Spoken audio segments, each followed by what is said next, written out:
কোনো বস্তুর সৃষ্টি হতে গেলে নিমিত্ত কারণ, উপাদান কারণ লাগে। যেমন মৃত্তিকা বা মাটির ঘটে উপাদান কারণ হলো মাটি, মৃত্তিকা,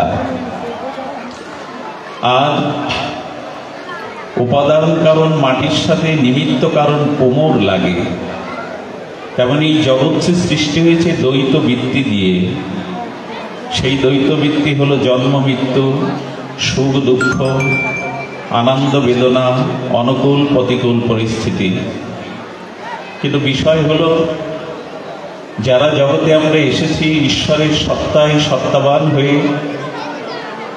ভগবান বলছেন এখানে দুটোই নিতে শেখো। শুধু সুখটাকে নেবে তা হবে না, দুঃখটাকে নিতে হবে। এখানে বসন্ত নেবে, শীত বর্ষা নেবে না, তা হতে পারে না। এখানে জীবন অনুকূল শুধু নয়, প্রতিকূলতাটাকেও নিতে হবে। এই জন্য ভগবান বলছেন এই সংসারে দ্বৈত বৃত্তির দ্বারা অনুকূল প্রতিকূল, জন্ম মৃত্যু, দিবা রাত্রি সবকিছুকে মেনে নাও। কিন্তু মজার কথা হলো, আমরা দিবসের পরে যে রজনী বা রাত্রি আসে, কেউ কি প্রশ্ন তুলেছেন কেন রাত এলো? পূর্ণিমার পরে যখন অমাবস্যা আসে, তখন কি প্রশ্ন করে কেউ যে কেন অমাবস্যা আসবে? ঠিক তদুপরি জন্ম যার হয়েছে তার মৃত্যু আসবে, এই বাস্তব সত্য এবং ধ্রুব সত্যকে আমাদের মেনে নিতে হবে। জন্ম যার হয়েছে তার মৃত্যু হবে, এবং দিনের পরে রাত্রি আসলে যেমন কেউ প্রশ্ন তোলে না কেন রাত্রি আসবে, তেমনি জন্মের পরে মৃত্যু আসবে, এটা স্বাভাবিক।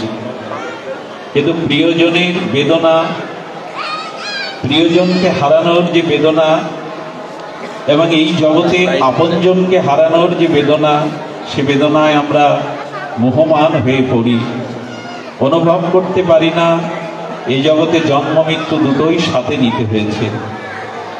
শুধু ভক্তগণ, ভগবান যেটি বলেছেন মৃত্যুর প্রস্তুতি নাও, খুব মার্মিক কথা হলো জন্মের প্রস্তুতির সাথে সাথে আমাদের মৃত্যুর প্রস্তুতি কথা বলেছেন। মৃত্যুর প্রস্তুতি আসলে কি একটু লক্ষ্য করবেন। জন্মের সাথে সাথে মৃত্যুকে স্বাভাবিক ধ্রুব সত্য মনে করে মৃত্যুর প্রস্তুতিটা হলো মৃত্যুটা যেন মৃত্যু না হয়। কবিগুরু বলেছেন, একটু ধ্যান দিন শব্দটার দিকে, একটি নমস্কারে প্রভু, একটি নমস্কারে আমার সমস্ত প্রাণ উড়ে চলুক মহামরণ পারে। আমাদের ভারতীয় আর্য ঋষি বৈদিক সভ্যতা বলছে কারো যেন মৃত্যু না হয়, মহামরণ হয়। মৃত্যু হলে পুনঃ পুনঃ জন্ম মৃত্যু চক্রে আবার আসতে হবে, কর্মের আবর্তনে। কিন্তু যে পথে গমন করলে, যে মহামৃত্যুর পথে গেলে, সেই অচিন্তীয় চিন্ময় জন্ম মৃত্যুর পরবরে ৭০০ ধাম থেকে আর জগতে আসতে হয় না। তুমি সেই মহামরণের পরে প্রাণটাকে নিয়ে চলো। মহামরণ কাদের হয়? যারা মৃত্যুকে উপলব্ধি করেছে, যারা জগৎ স্রষ্টাকে উপলব্ধি করেছে, যাদের চিন্তা চেতনা মনন নিধি দেশনের দ্বারা যারা এই জরা মৃত্যু ব্যাধি থেকে মুক্ত চিন্তা করেছে, সেই চিন্তাটা আসে আমাদের আধ্যাত্মিক চেতনা দ্বারা। একটু লক্ষ্য করবেন, আধ্যাত্মিক চেতনা দ্বারাই আমাদের জীবনে এই উপলব্ধি আসে। মৃত্যুটা কেমন হওয়া উচিত, আমাদের নামাচার্য হরিদাস ঠাকুর যার আশ্রমে ভজনস্থলিতে বসেছি তিনি জগতে জানিয়েছেন, নয়নে হেরিব তোমার ও চন্দ্র বদন। হে প্রভু, হে স্রষ্টা, হে প্রিয় পরম, আমি তোমার অংশ, তুমি অংশী। তাই আমার অন্তিম সময়ে এই জগতে আমি কাউকে না দেখি, যেন তোমার শ্রীবদনকে দেখতে পাই, তোমার চরণকে দেখতে পাই। হৃদয়ে ধরিব তোমার ওরাঙ্গা চরণ, নয়নে হেরিব তোমার ও চন্দ্র বদন, যেন তোমার বদন দর্শন করতে করতেই জগতে বিদায় নিতে পারি। এই যে নিজেকে উদ্ধার করা, একটু বন্ধ করা উচিত, কেউ কষ্ট একটু অপেক্ষা করুন দয়া করে।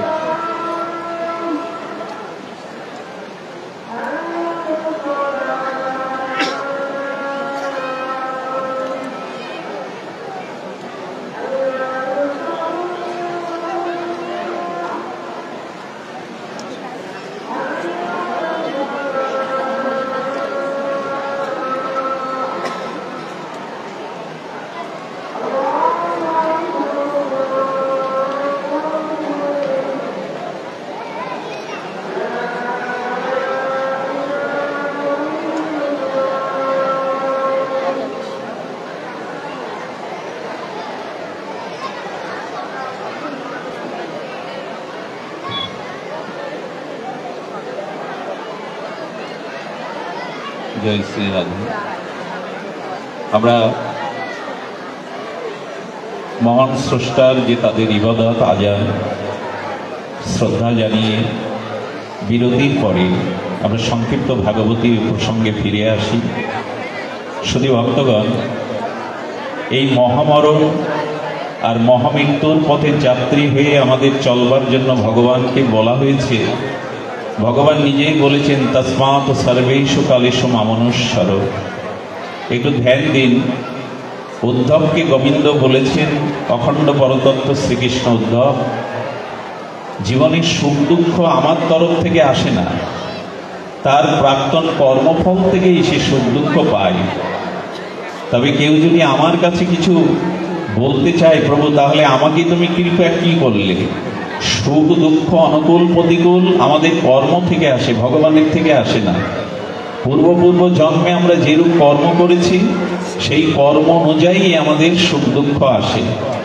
ভগবান বলছেন, তাহলে আমি জগতে জীবকে কি দেই?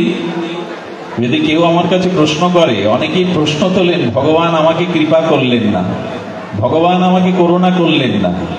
ধ্যান দিন এই শব্দটার দিকে। যারা প্রশ্ন তুলছে বিধাতার কাছে, প্রভু তুমি আমার জন্য কি কৃপা করলে? ভগবান বললেন, সব থেকে বড় কৃপা, তুমি দুর্লভ, দেব দুর্লভ মনুষ্য জন্ম পেয়ে এখানে মানুষ হয়ে বসেছ। এই মনুষ্য জন্মটা উপহার দেওয়াই তো তোমার প্রতি আমার সব থেকে বড় কৃপা, সব থেকে বড় কৃপা।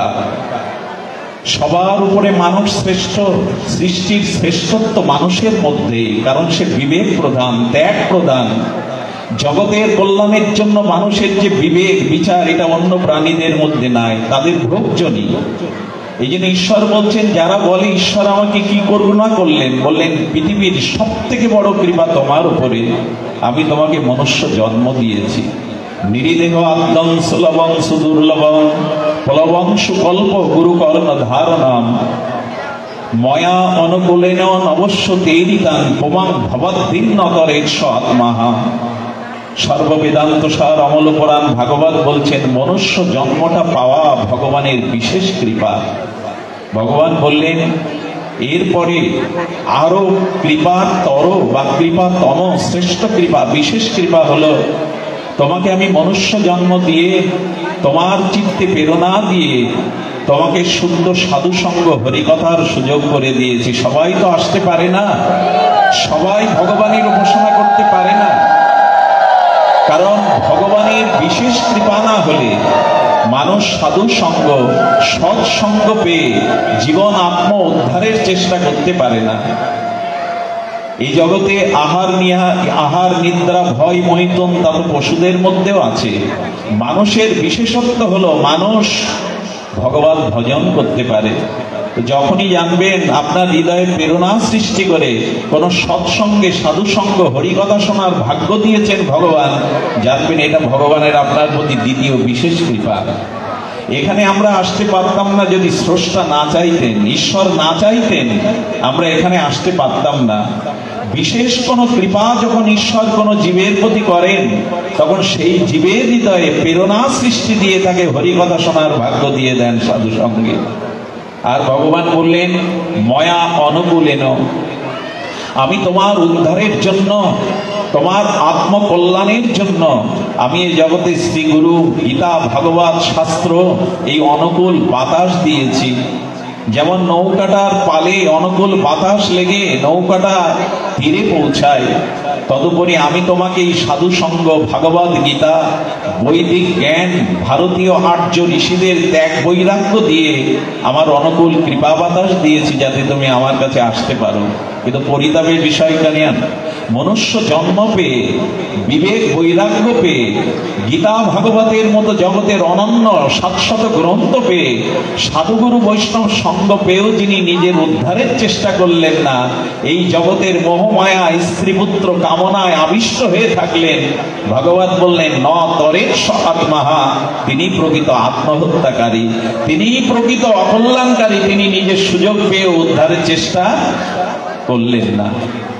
শুধু ভক্তগণ, একদিন জন্মদিনে আমাকে জিজ্ঞাসা করেছেন অনেকেই পাদুকা দিয়েছেন, ঘড়ি দিয়েছেন, চশমা দিয়েছেন, বলেন আপনাকে শ্রেষ্ঠ উপহার কে দিল?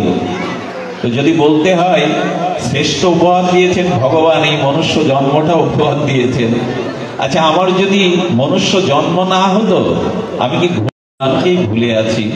বিশ্বকবি রবীন্দ্রনাথ শান্তিনিকেতনে এই আত্মবিশ্লেষণে লিখেছিলেন, আমার হিয়ার মাঝে লুকিয়েছিলে, আমি দেখতে তোমায় পাইনি। তুমি আমার প্রিয় পরম, তুমি আমার ইষ্ট নও, তুমি আমার ভালোবাসার আধার, আশ্রয়। তোমার আলো বাতাসে, তোমার পৃথিবীতে তোমার সত্তা নিয়ে এসেছি। যাদেরকে আপন করলাম, যাদের নিয়ে জীবন কাটালাম, তারা আমার চিরদিনের নয়। এই জগতের অনিত্য কাল কবলিত সম্পর্কে যারা আছে, তারা আমার চিরদিনের নয়। হে প্রভু, তুমি হৃদয়ে আছো, কিন্তু তোমার দিকে চাওয়া হলো না। আমি বাহির পানে চোখ মেলেছি, হৃদয় পানে চাইনি। আমি জগৎকে দেখেছি, নিজজনকে দেখেছি, তোমাকে দেখা হয়নি।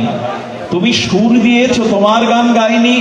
তুমি বিবেক দিয়েছো, চেতনা দিয়েছো, আমার ভিতরে আত্মা রূপে অধিষ্ঠান করেছো, কিন্তু তোমার ভজন করা হলো না, তোমার কীর্তন করা হলো না, নিজের উদ্ধারের চেষ্টা করা হলো না। আজ ধন্য বিপ্লবী রানী মহাদয়া, তিনি নিশ্চয়ই কোনো জগতে পারমার্থিক নাম্বার টিপলে আপনি আমেরিকায় কথা বলতে পারেন, যদি কোনো যন্ত্রের নাম্বার টিপলে আপনি প্রিয়জনের সাথে ইউরোপে আর এখানে বাংলাদেশে কথা বলতে পারেন, তাহলে ভক্ত আকুল ভাবে ভগবানের কাছে প্রার্থনা করলে সে প্রার্থনা কেন পৌঁছে যাবে না ভগবানের কাছে?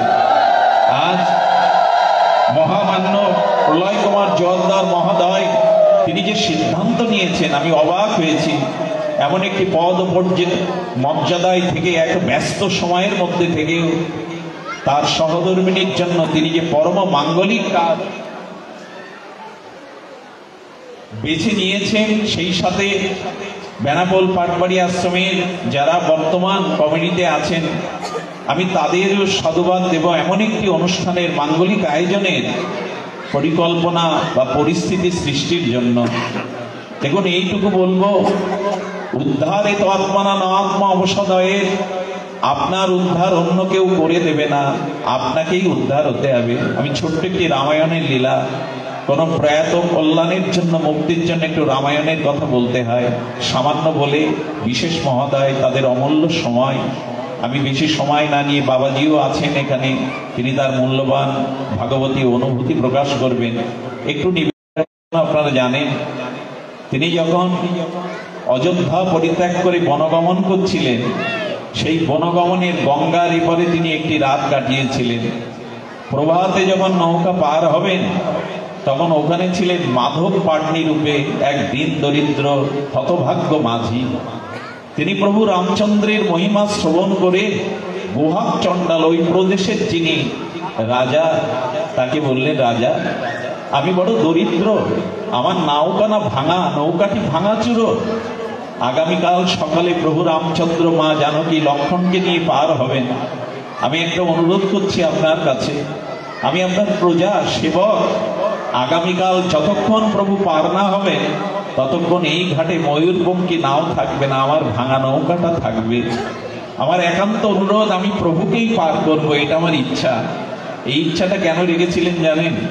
অসুস্থ মৃগয়া করতে গিয়ে এই রাজাকে সেবা করেছিলেন এই নাবিক মাধব পাটনি।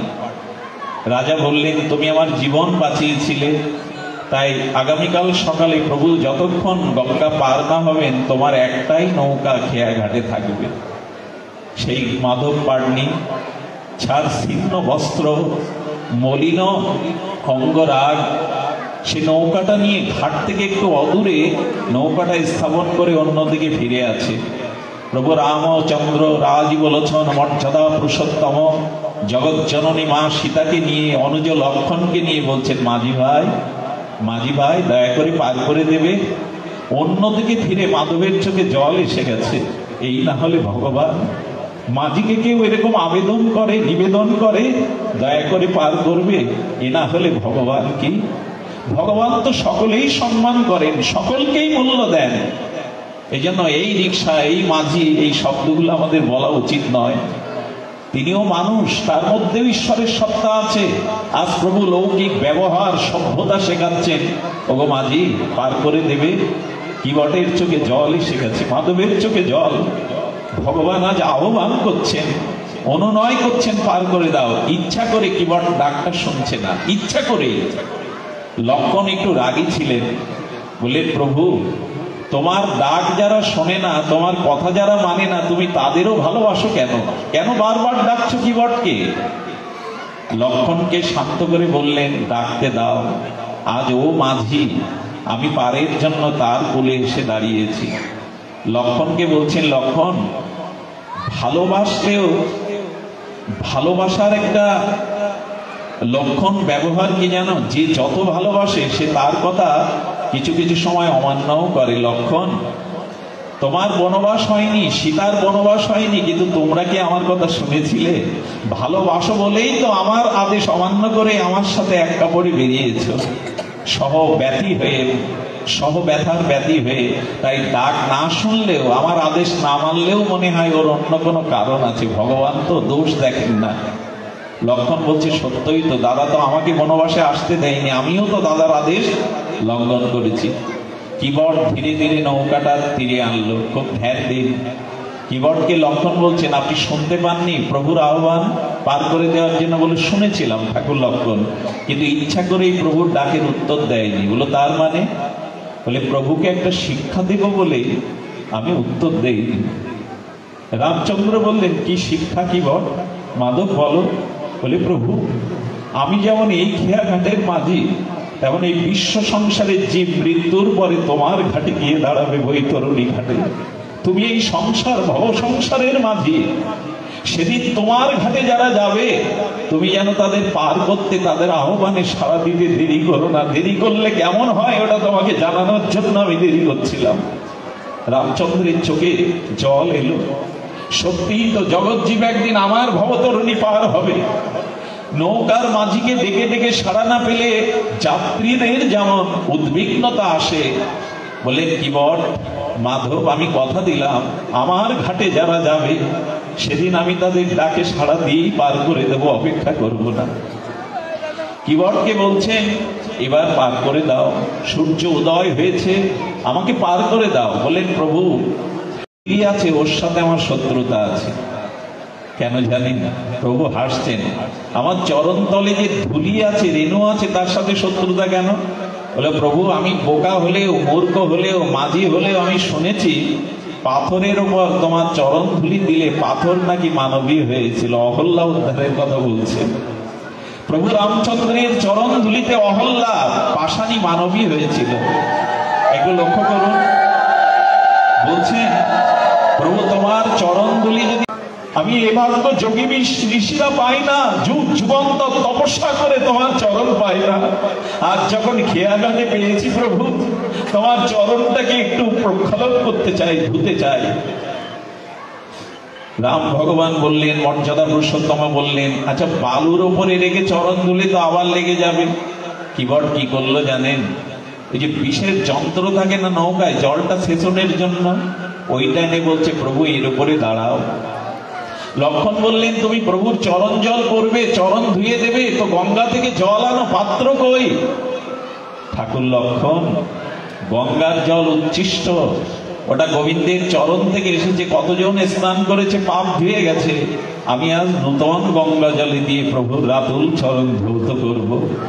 বলে, তুমি গঙ্গা সৃষ্টি করবে? বলে, হ্যাঁ, গঙ্গা আমার মধ্যেই আছে, আমার নয়নের জলই তো গঙ্গা জল। আমি আমার নয়ন জল দিয়ে প্রভুর চরণ বিধৌত করব। এ জল উচ্ছিষ্ট হয়নি, এ জল বাজারে কিনতে পাওয়া যাবে না। চোখের জলে কিবট রাজি বলছেন, প্রভুর চরণ বিধৌত করছেন। দেখুন, যুগ যুগান্তর তপস্যা করে যা না হয়, ভগবানের জন্য বিরহে দুপোটা প্রেমস্তু, সেই কাজ হয়। এটা আমার আবেগ নয়। মানুষ টাকার জন্য কাঁদে, স্ত্রী পুত্রের জন্য কাঁদে, বিপদ রোগ শোকের জন্য কাঁদে, কিন্তু কৃষ্ণ বলে কাঁদবার লোক জগতে বড় বিরল। দুপোটা অশ্রু ভগবানের জন্য যারা বিসর্জন করে, জানবেন অনেক জন্মে তাপ পাপ হৃদয় থেকে ধুয়ে যায়।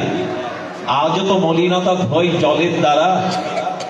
তো চোখের জলে মানুষের হৃদয়ের অনাদিকালের কুসংস্কার আবর্জনা ধুয়ে যায়। আজ কিবট প্রভুর চরণ ধুয়ে দিচ্ছে মাধব পাটনি, আর প্রভু প্রেমে ভক্তের চোখের জলে প্রভুর অঙ্গ কাঁপছে। বলে, প্রভু তুমি বড় বোকা, তুমি হতে পারো রামচন্দ্র, তুমি বড় বোকা, তুমি কাঁপছো, পড়ে যাবে। প্রভু আমার মাথায় হাত দিয়ে দাঁড়াও না, তাহলে আর পড়বে না। আর চরণ ধুয়ে দিচ্ছে, আর কিবটের মাধব পাটনির মস্তকে প্রভু হাত রেখেছেন। এ দৃশ্য দেখে যোগী ঋষি মুনিরা বললেন, কি এমন করেছিস, কোন তপস্যা স্বীকৃতি তোর, আজ প্রভুর চরণ ধুয়ে দিচ্ছিস? এর কারণ কি জানেন? ভগবান ক্ষীরোৎসরে শুয়েছিলেন অনন্ত নাগের শয্যায়, লক্ষ্মী দেবী নারায়ণের চরণ সেবা করছিলেন, সেই রাতুল আতুল কোটি পদ্ম বিনন্দিত চরণ। একটা কচ্ছপ ছিল সমুদ্রে, ক্ষীর সমুদ্রে, সে মনে করলে এমন চরণকে যদি একটু চুম্বন করতে পারতাম।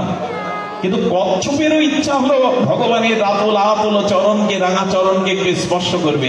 যেই উঠেছে, লক্ষ্মী মা কচ্ছপকে দেখে প্রভুর চরণে ব্যথা পাবে বলে ছুরি ফেলে দিয়েছিলেন।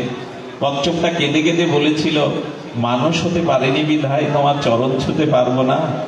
সেদিন ক্ষীরোদশায়ী ভগবান নারায়ণ বলেছিলেন, রাম অবতারে এই সুযোগ তুমি পাবে।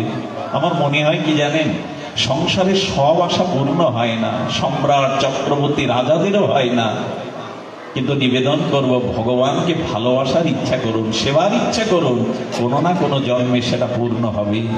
আজকে সেই ইচ্ছা প্রভু পূরণ করছেন। প্রভুর চরণ ধৌত করে আজ কিবট প্রভুকে কোলে করে নৌকায় তুলল। মা জানকী উঠলেন, আর ঠাকুর লক্ষণ উঠলেন।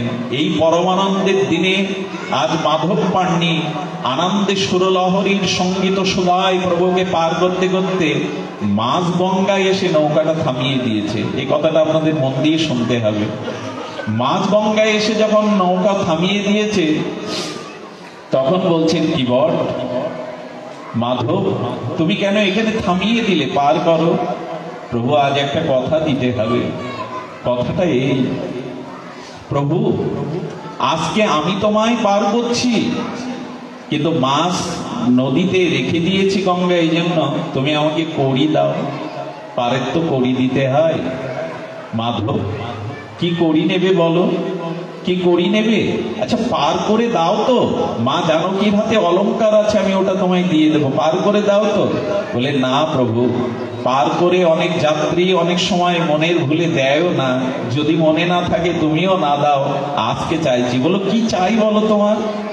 কিবটের চোখে জল ভরে গেল। বললো, এইটুকু দেবে, আমিও যদি করি না দিতে পারি, শেষের দিনে আমাকে পার করে দিও প্রভু।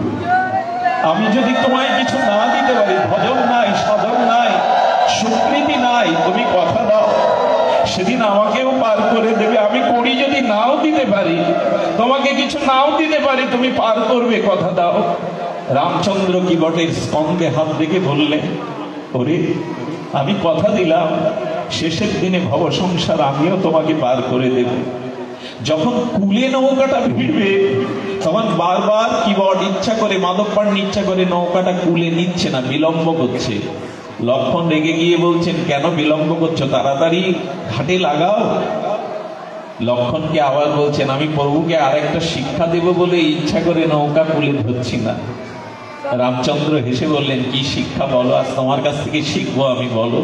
বলে, প্রভু যেদিন তোমার তরণীতে সবাই উঠবে, সেদিন কুলে নিয়ে যেতে যেন বিলম্ব করো না, কারণ নৌকায় উঠলে যাত্রীদের ইচ্ছা থাকে দ্রুত পার হওয়ার, তুমিও যেন বিলম্ব করো না, এমনি করে দ্রুত পার করে দিও। নৌকা পার হওয়ার পরে কিবট প্রণাম করে বলছেন, প্রভু আজ কথা দাও, এই অধমের তরণীতে তুমি পার হলে, এমনি করে আজ আমি করি নেব না, আমি বলেছি তোমায়। আচ্ছা লক্ষণ বলছেন তোমাকে কিছু নিতে হবে। ঠাকুর লক্ষণের দিকে স্মিত হেসে মাধব বলছেন, লক্ষণ স্বজাতির কাছ থেকে কেউ কড়ি নেয় না। মাঝি যদি মাঝির নৌকায় ওঠে, ড্রাইভার যদি ড্রাইভারের গাড়িতে ওঠে, স্বজাতি ব্যক্তি তো মূল্য নেয় না। বলে, আমার দাদাও নাকি তোমার মতো মাঝি, তুমিও মাঝি মানে? বললো, ঠাকুর আমি তো এই ছোট্ট গঙ্গার ঘাটের মাঝি, আর রঘুপতি রাম হলো ভব সংসারের ভবসাগরের মাঝি, তাই মাঝি কেন আর এক মাঝির কাছে কড়ি নেবে? প্রভু আমাকেও স্বজাতীয় মনে করে তোমার চরণে পার করে দিও, যাতে আমি পার হতে পারি। আমার বলবার উদ্দেশ্য, বহুবার এই জন্ম মৃত্যু চক্রে আসা যাওয়া করছে, আসুন প্রভুর চরণাশ্রয় করি। মনুষ্য জীবনের সময় বড় সীমিত, মৃত্যু কখন হানা দেবে। আমার পাশে যিনি বসে আছেন, জগতে ঈশ্বর তাকে অনেক কিছু ভরিয়ে দিয়েছেন, কিন্তু একটি পুরুষের জীবনে সব থেকে বড় সম্পদ তার গুণবতী স্ত্রী।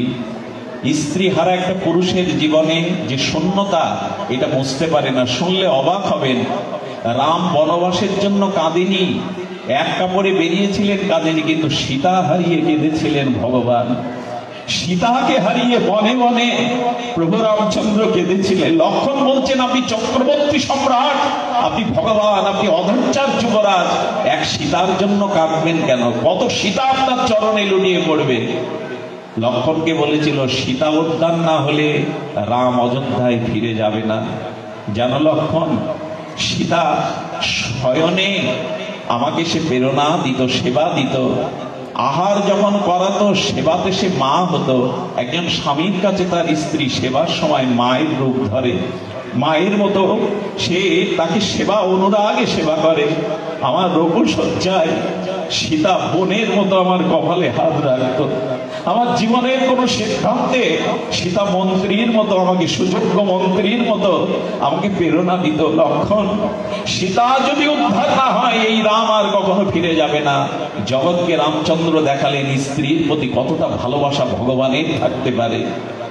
আমি বিস্ময় প্রকাশ করে বলবো, আমার পাশে মানুষটা অনেকটা শূন্যতা, অনেকটা বেদনা হতো, যেটা বুঝবো না। একটা পুরুষের জীবনে সর্বশ্রেষ্ঠ সম্পত্তি গুণবতী স্ত্রী, এটা হারানো একটা মহা শূন্যতা সৃষ্টি হয়। তবে তাকে বলবো, তার মতো মহৎকে আমরা সবসময় এভাবে লোকালয়ে পাই না। তবু বলবো, পৃথিবীর যে স্থানটা শূন্য হয়েছে, ওখানে ভগবানকে বসান। ওই ভালোবাসাটা ভগবানকে দিন, রাধা রানীকে দিন, তাহলে তিনি করুণা করে আপনার চিত্তের প্রসন্ন কৃপা দান করবেন। যার যেখানে শূন্যতা, সেখানে ভগবানকে বসান, সেখানে ভগবানকে বসান, দেখবেন জীবন পরমানন্দে ভরে উঠবে। আমি জানি না কত স্বীকৃতি করেছিলেন বিপ্লবী রানী মহাদয়া। আজ তার কারণে ভগবত আচার্যগণ হরিনামের দ্বারা আজ কত ভক্তবৃন্দ তাকে প্রার্থনার দ্বারা, পুষ্পাঞ্জলির দ্বারা, ভাগবতের দ্বারা। জানেন, শাস্ত্রে বলেছে, কোন প্রয়াতা আত্মার উদ্দেশ্যে যদি গীতা পাঠ হয়, যদি হরিনাম হয়, তিনি যে স্থানে থাকেন সেখান থেকে ভগবানের চরণে গমন করেন। কথা গীতা শাস্ত্রে বলা আছে। কারো আত্মার কল্যাণে যদি শ্রীমদ ভাগবত গীতা পাঠ হয়, সেই গীতার মহা দিব্য বাণীর দ্বারা তার আত্মার পরম গতি হয়। আসুন আমরা প্রার্থনা করি, তিনি যেখানেই থাকুন, যে স্থানেই থাকুন, আমাদের হৃদয়ের ঝরা আত্মনিবেদনে, আমাদের অশ্রুপ্লাবনে আজ গৌর গোবিন্দের কাছে প্রার্থনা করি, প্রভু, যে মাটিতে আজ তার উদ্দেশ্যে অনুষ্ঠান হচ্ছে, এটা ঠাকুর হরিদাসের ভজনস্থলী। এখানে ধুলি অন্য জায়গার ধুলির মতো নয়। এখানে ঠাকুর হরিদাস দীর্ঘদিন ভগবানের আরাধনা করেছেন। এখানে লক্ষ্মী হীরার মতো পরম মহন্তি এখনো আকাশে বাতাসে এই মাধবী লতায় মিশে আছে। এখানে তাদের স্মৃতি, তাদের ভজন, তাদের অশ্রুজল। এই মাটিতে যারা একবার স্পর্শ করেন, এই বাতাস, এই বাতাবরণে যারা একবার প্রবেশ করেন, হরিনাম ঠাকুর হরিদাসের অপ্রাকৃত কৃপা তাদেরকে স্পর্শ করবেই করবে। আজ বড় ভাগ্যবান আমাদের মাতাজি। জানি না আমাদের কারো মৃত্যুর পরে এই জাতীয় ভাগ্য হবে কিনা, এই জাতীয় স্বীকৃতি হবে কিনা। মা, তুমি দেখো, তুমি দূর থেকে দেখো তোমার প্রতিদেবতা, তোমার পুত্রগণ, তোমার শুভাকাঙ্ক্ষীগণ, আমরা আজ তোমার জন্য শত শত বিজ্ঞ ধন্য ভক্ত মহাত্মা আজ তোমার উদ্দেশ্যে ঠাকুর হরিদাসের পূত পবিত্র ভজনস্থলীতে হাত তুলেছে তোমার কল্যাণে। শত মানুষ যার উদ্দেশ্যে এক ফোঁটা চোখের জল ফেলে আত্মকল্যাণ করে, সে ভগবানের চরণ পাবেই পাবে। এটা দৃঢ়তার সহিত ভগবান বলেছেন। আসুন আমরা সকলে মিলে দুবাহ প্রসারিত করে গৌর গোবিন্দ ঠাকুর হরিদাসের চরণে প্রার্থনা করি, যাতে তার আত্মা দিব্যধাম প্রাপ্ত হয়। তিনি তার সন্তানদেরকে আশীর্বাদ করেন, তারা যেন মানুষ হতে পারে, তারা যেন 10-এর 1 হতে পারে। এই প্রার্থনা জানিয়ে তার সর্বাঙ্গীন আত্মকল্যাণ প্রার্থনা করে সমাগত সকল ভক্তদের চরণে আবারও বিনম্র প্রণতি জানিয়ে আগামী দিনে ওনার জীবন এই শোক থেকে শক্তিতে রূপান্তরিত হয়ে উনি জীবনের আগামী দিনের পথ চলাগুলো তার স্মৃতিকে নিয়েই পথ চলবেন। আপনারা যারা দূর দূরান্ত থেকে এসেছেন, বিশেষ করে এমনি একটি অনির্ধারিত বা বাৎসরিক কোনো অনুষ্ঠান বাদে আশ্রমে এতটা ভক্তের আগমন, এটাই বলে দেয় মাতাজির সৌভাগ্য সুকৃতির কথা। সবাই ভালো থাকুন, সুস্থ থাকুন। আপনাদের মাঝে এটুকু সময় ভাগবত কথায় অতিবাহিত করায় নিজেকে ধন্য মনে করছি। মঞ্চে উপবিষ্ট বিদগ্ধ জনদের, বাবাজি মহারাজকে, সম্মুখে ভক্তগণকে প্রণতি জানিয়ে আজকের হরিকথা এখানে বিশ্রাম রাখছি।